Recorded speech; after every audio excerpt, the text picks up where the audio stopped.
In the fading light of the First World War, the Treaty of Versailles left Germany broken, disarmed, and humiliated. The proud Kaiserliche Marine, the Imperial German Navy, was neutered. Its ships were surrendered or scuttled. Its ambitions, once as vast as the oceans, had been clipped like the wings of a caged bird. But beneath the surface, something stirred. A new generation of naval planners and engineers, bitter from defeat, began once more to dream. They imagined leviathans of steel that could challenge the balance of sea power. And by the 1930s, under Adolf Hitler, those dreams were hammered into iron and ignited with fire. The battleship Bismarck was named after Otto von Bismarck, the man who united Germany in the 1800s. Known as the Iron Chancellor, he built the German Empire and made it a major power in Europe. Naming the ship after him honored his legacy of strength, unity, and national pride. Laid down on July 1, 1936, at the Blohm and Voss shipyard in Hamburg, and launched on Valentine's Day, in 1939, the Bismarck was nothing short of a monster. Fully loaded, she displaced over 50,000 tons. Her hull stretched 823 feet, longer than 3 city blocks. Encased in armor more than a foot thick, she was a fortress afloat. Her main battery, 8 15-inch guns in 4 twin turrets, capable of firing 1-ton shells across nearly 20 miles of open water. For propulsion, she relied on high-pressure steam turbines that gave her blistering speed, over 30 knots. That made her one of the fastest capital ships ever built. She wasn't just a battleship. She was the embodiment of German engineering. A symbol of power and a challenge to the Royal Navy. Grand Admiral Erich Raeder, head of the Kriegsmarine, envisioned her not as a participant in massive fleet engagements, but as a predator, an Atlantic raider designed to strike merchant shipping, strangling Britain's lifeline from the Americas. Accompanying Bismarck was the sleek and modern heavy cruiser, Prinz Eugen, built for speed and packed with 8-inch guns. Their mission was aimed to disrupt Allied shipping to the UK. The ships slipped their moorings in Gotenhafen, modern-day Gdynia, Poland, on May 18, 1941. Cloaked in secrecy, they began their passage through the Baltic. At the helm of the operation was Fleet Admiral Gunther Lütjens, a stoic, experienced officer who had served in the First World War. Below him, commanding the Bismarck itself, was Captain Ernst Lindemann, a professional to the core. Unlike many of his contemporaries, Lindemann was no party loyalist. He was a naval officer in the truest sense, disciplined, patriotic, and acutely aware of the dangers they were sailing into. Their destination, the open waters of the North Atlantic. Their goal was to attack Allied merchant convoys and slip away into the ocean fog. But British eyes were watching. Swedish observers caught sight of the Bismarck passing through neutral waters. British intelligence intercepted and analyzed fragments of communication. Reconnaissance pilots reported unusual movements. The Royal Navy, still reeling from early war losses, sprang into action. Winston Churchill gave the order: sink the Bismarck. The Royal Navy responded, with force. 2 of its most powerful warships, HMS Hood, the pride of the British fleet, and the brand new HMS Prince of Wales, were dispatched northward to intercept the raiders. Hood had a fearsome reputation, but with armor thinner than most battleships of her time.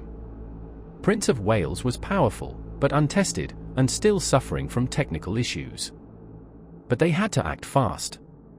On May 23, in the icy waters of the Denmark Strait, between Iceland and Greenland, British cruisers HMS Suffolk and HMS Norfolk made radar contact with the German ships.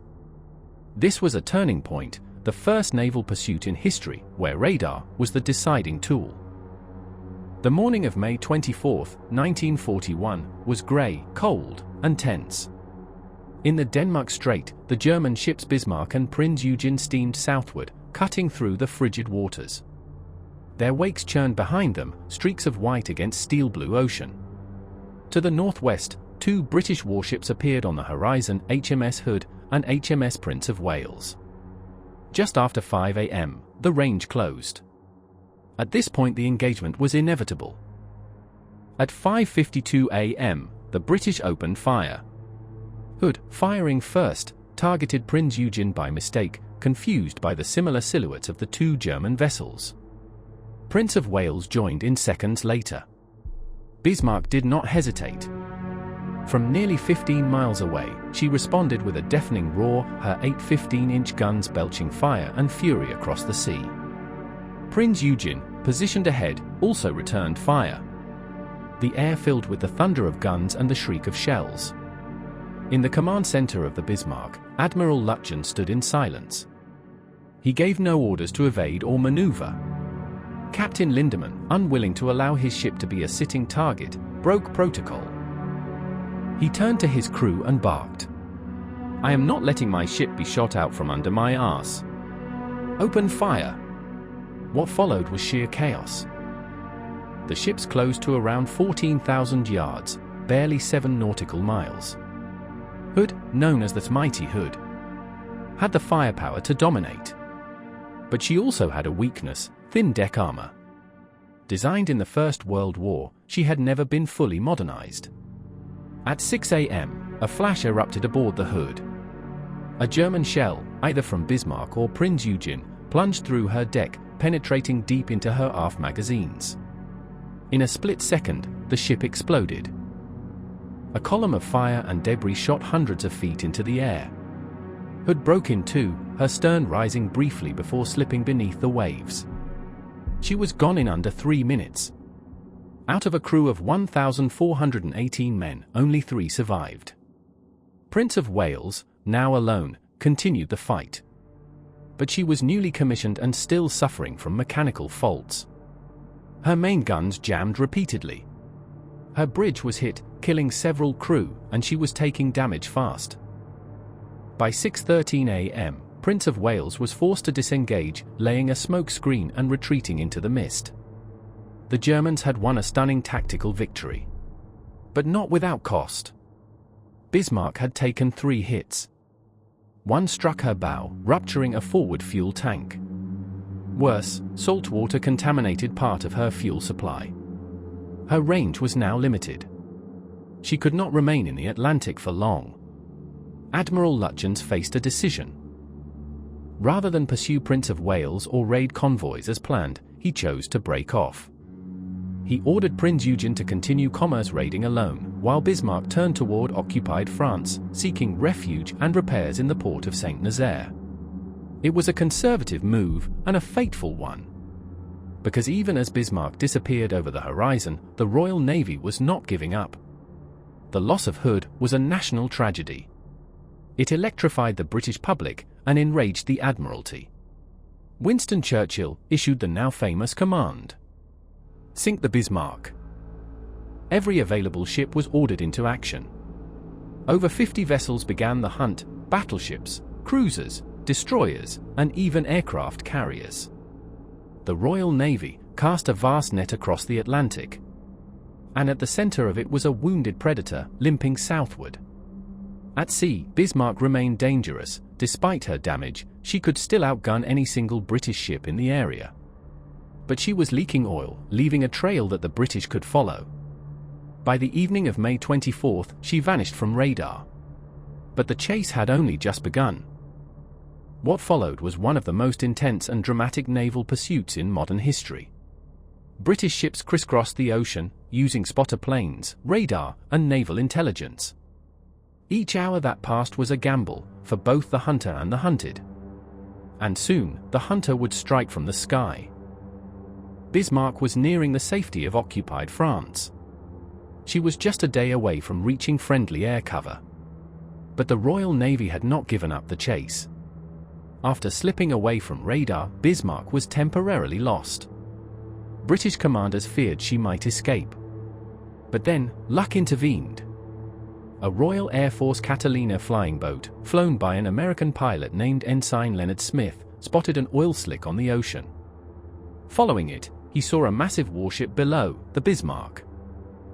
Her position was confirmed. The chase reignited. The only force close enough to strike was the aircraft carrier HMS Ark Royal, operating to the south with Force H, under Admiral James Somerville. That afternoon, the Ark Royal launched her Swordfish torpedo bombers, slow, biplane aircraft made mostly of fabric and steel tubing. They looked outdated and vulnerable. But they carried torpedoes and were very deadly. The first wave of swordfish mistakenly attacked the British cruiser HMS Sheffield, which managed to evade. Fortunately, none of the torpedoes exploded. Faulty detonators saved the friendly ship. At 7:10 p.m., a second wave was launched. 15 swordfish flew through rain, mist, and heavy anti-aircraft fire. The skies around Bismarck exploded with tracer fire, but the biplanes, flying low and slow, were hard to hit. The attacks finally struck home. Several torpedoes hit Bismarck, including a critical blow at the stern. One torpedo jammed her rudders hard to port, disabling her steering. Bismarck was now crippled. She could only turn in wide circles. Her engine still worked, but she couldn't steer. She was caught in a trap. Her fate was sealed. By dawn on May 27, the Royal Navy had assembled a killing force. The battleships HMS King George V and HMS Rodney, along with cruisers and destroyers, closed in. At 8:47 a.m., they opened fire. Bismarck answered with her forward guns. But she was outnumbered and unable to maneuver. Within minutes, she was straddled by shells. Rodney moved in close, just 2,500 yards. Her 16-inch guns fired at near point-blank range. Shell after shell smashed into the Bismarck. Her superstructure was blown apart. Her turrets were destroyed. Fires raged across the decks. Her main guns fell silent. Her masts collapsed. But Bismarck refused to sink. The British fired over 2,800 shells, including hundreds of heavy-caliber rounds. Torpedoes from British destroyers struck her amidship. Yet she remained afloat, battered and burning. Finally, the order came from within the ship: scuttle her. The German crew opened sea valves and set demolition charges. Around 10:40 a.m., Bismarck began to list. Her hull slipped beneath the waves. By 10:44 a.m., she was gone. Out of a crew of more than 2,200 men, only 114 survived. The sea swallowed the pride of the Kriegsmarine. The sinking of Bismarck marked the end of German surface dominance in the Atlantic. The loss shook Hitler's confidence in the Navy. Surface fleet operations were scaled back. Germany shifted focus to U-boat warfare instead. For the Royal Navy, the destruction of Bismarck was vengeance for the loss of HMS Hood and a reaffirmation of British naval power. But it came at a cost. Dozens of lives were lost in the pursuit. British sailors, exhausted and low on fuel, were forced to abandon rescue operations early. Many German survivors perished in the water, left to the Atlantic. In the decades since, Bismarck has remained a subject of fascination, both as a technological marvel and as a symbol of hubris. Her wreck was discovered in 1989, nearly 15,000 feet below the ocean. She rests upright, largely intact, a cold steel tomb on the ocean floor. The battle she fought, the courage of her crew, the fury of her guns, the scale of her pursuit, still echo in naval history. For a brief, violent moment, Bismarck was the most feared warship in the world. And then, she was gone. Thanks for watching. Don't forget to like, subscribe, and join us next time for more ships of war. Until then, goodbye, and Godspeed.